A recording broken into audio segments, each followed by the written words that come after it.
Ce jour dédié pour la réfoua schéma rapide et complète de Yosef Ben Victoria Bezrat Hashem. On était en train de parler de Hachar Yatzar, donc la bracha qu'on fait après le fait d'aller aux toilettes. Et quelqu'un pose la question, pourquoi c'est si important d'aller aux toilettes? Alors, non seulement au niveau médical, c'est pas sain d'avoir des déchets en soi, mais au niveau kabbalistique aussi. Il faut comprendre. Pourquoi est-ce qu'on mange? Vous me direz, pour se nourrir, pour avoir de la force. Ok, mais Dieu peut faire ce qu'il veut. Alors, il peut créer un monde où on se nourrit d'air, comme on le fait. D'accord? Tu sais de combien de respirations tu fais durant ta vie? Des millions de millions. D'accord? Au Hachem, normalement, ça fonctionne comme il faut. Dieu aurait pu faire qu'on se nourrisse d'oxygène. Il peut tout faire, Dieu. Pourquoi est-ce qu'il faut s'asseoir 2 à 3 fois par jour pour manger? D'abord, ça prend du temps. Mastication, déglution. Plus le temps que tu perds pour aller aux toilettes pour enlever les déchets, plus le temps qu'il faut dépenser pour avoir de quoi manger. Toute sa vie, les gens bossent. D'accord? Si moi j'étais Dieu, j'aurais fait, tu te nourris d'air. Et voilà, terminé. Ça serait bien plus simple. Bon, alors je ne suis pas Dieu, heureusement. Et Dieu sait ce qu'il fait. Et c'est clair que si Dieu a créé une réalité pareille qu'on doit se nourrir, c'est pour des raisons extrêmement profondes. Les raisons proviennent et sont exclusives au peuple juif. Mais ça a été extendu à toute l'humanité et aussi au monde animal qui aussi mange. D'accord? Tout le monde mange. Et la raison est la suivante. C'est quand le monde a été créé, il y a eu un mélange de bien et de mal. Dieu a créé le mal aussi. Et donc, dans tout ce qu'il y a dans le monde, il y a un mélange de bien et de mal. Lorsqu'il y a eu le péché originel, c'est encore plus accentué dans la mesure où dans le premier homme, il avait en lui des âmes divines. L'âme du premier homme, c'est en fait les âmes de tout le peuple d'Israël. Nous tous, nous sommes une partie d'âme du premier homme. Et lorsqu'il a péché, les âmes sont tombées très très bas, et une grande partie est tombée dans le mal carrément. Et même dans des animaux, dans la nourriture, dans des fruits, des légumes, d'accord? Il y a des parties d'âme du premier homme. Quand on mange, le Ben Ish Chai dit qu'il faut penser 2 choses. 1, qu'on fait la sélection entre le bien et le mal qu'il y a dans les aliments. Le bien, il passe dans le sang en énergie, qu'on va utiliser maintenant pour faire des mitzvot. Et quelque part, je reprends, on appelle ça des étincelles de sainteté.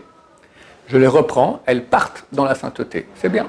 Grâce à ça, j'ai étudié la Torah, grâce à ça, je fais la prière, grâce à ça, j'ai mis les tefilines. Donc, grâce à les étincelles de sainteté qu'il y a dans la nourriture, j'ai eu la force de faire des mitzvot, elles repartent dans la sainteté. Maintenant, le mal, il est sélectionné du bien, il passe dans les déchets, et c'est non seulement des déchets physiques, mais surtout des déchets métaphysiques.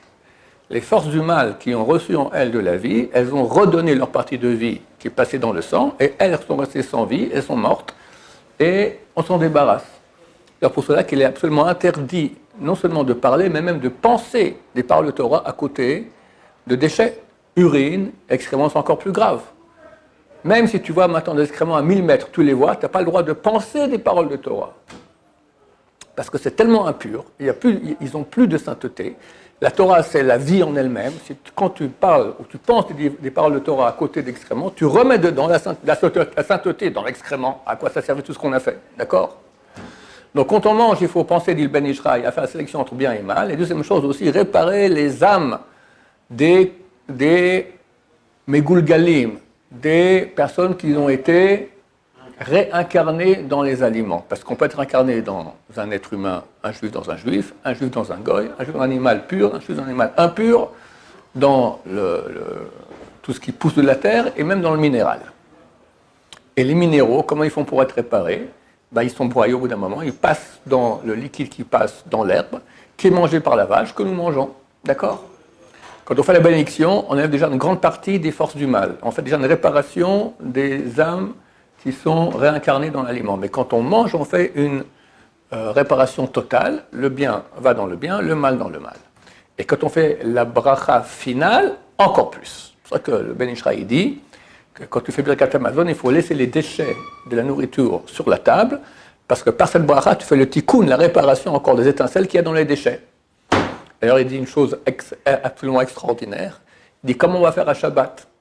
On a mangé, maintenant il y a plein de déchets, des os, des arêtes sur la table. Maintenant, la ménagère, elle veut amener maintenant le dessert, des fruits, des gâteaux, etc. D'accord?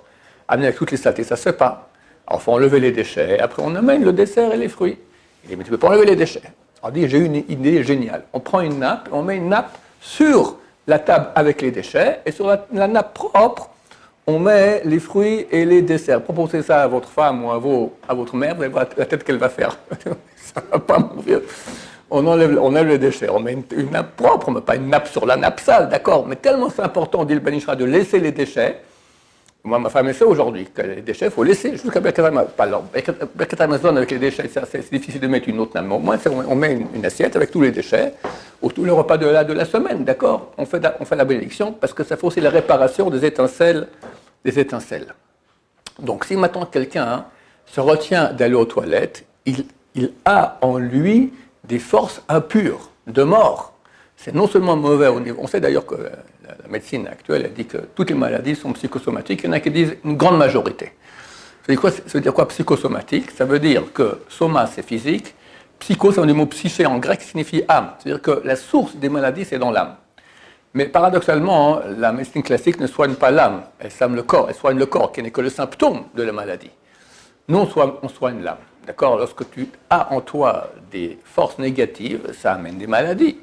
Alors même la médecine classique pour reconnaître cela, mais c'est au niveau spirituel, au niveau kabbalistique, le fait d'avoir en soi des déchets, ça donne une impureté dans la personne. Au contraire, quelqu'un veut se rapprocher de Dieu, il doit se nettoyer de tous les déchets, comme ça il peut plus facilement se rapprocher de Dieu. C'est la raison pour laquelle il ne faut pas se retenir d'aller aux toilettes. On continue encore 2-3 minutes. C'est très important d'être en pudeur dans les toilettes. De même que les excréments et l'urine, c'est les forces du mal, le lieu des forces du mal, c'est les toilettes. C'est un endroit qui est très impur. Donc, défense de penser des paroles de Torah dans les toilettes. Ben Ish Chai, il dit même défense de penser à des mitzvot. Par exemple, la veille de Shabbat, il réfléchit dans les toilettes et ils ont encore fait préparer ça pour Shabbat. Le Rav dit non, on peut penser des sujets de mitzvot dans les toilettes. Tous sont d'accord qu'on ne peut pas parler. Interdiction de parler dans les toilettes. Il y en a qui prennent le portable et des discussions comme ça, j'entends quand je passe des fois dans les toilettes, c'est interdit. Même si des gens, des fois, je leur parle quand c'est dans les toilettes. David, fais plus vite, on a commencé la prière, Yoël. Il ne faut pas me répondre. Il faut d'accord. Pas plus. On ne peut pas parler dans les toilettes. Pourquoi? Ben Ish Chai dit que lorsqu'on parle, alors notre parole, elle est attrapée par les forces du mal. Donc faire attention à cela. On peut dire, genre, passe-moi le papier toilette. Non, on ne peut rien dire. Quand tu es à l'extérieur. Non, même à l'intérieur. Non. T'es à l'intérieur, t'as oublié d'en prendre, ouais. Non, tu tapes à la porte, tout ça, voilà. Les gens sont cessants. Attends, le Rav Ovadia Yosef, il est plus laxiste. Il dit que s'il y a une grande nécessité, une perte financière, etc., comme ça, il dit on peut parler. Mais le minimum, d'accord, pour éviter une perte financière. D'accord, tu as un téléphone sur un téléphone, voilà, maintenant si tu ne réponds pas dans la minute, tu as perdu 10 000 €. Bon, alors tu peux quand même parler, mais le minimum possible, d'accord. Le Ben Ish Chai est beaucoup plus sévère à ce propos. Faites attention d'être pudique dans les toilettes, pas complètement se déshabiller, etc., parce que vu que c'est l'endroit des forces du mal, donc là aussi, elles vont attraper des choses mauvaises, d'accord. C'est écrit que les personnes qui sont pudiques dans les toilettes, alors les envoûtements, les ensorcellements n'ont pas de pouvoir sur lui. Par contre, s'il n'est pas pudique, alors oui, les forces du mal ont plus de pouvoir sur lui. Donc faire attention d'être super pudique. Le Ben Ish Chai dit qu'il faut fermer la porte quand on excrète, même si on est seul à la maison. Parce que ce n'est pas pudique d'avoir la porte même entrouverte. Ok, on s'arrête ici pour le moment. Baruch Adonai, l'olam, amen, amen.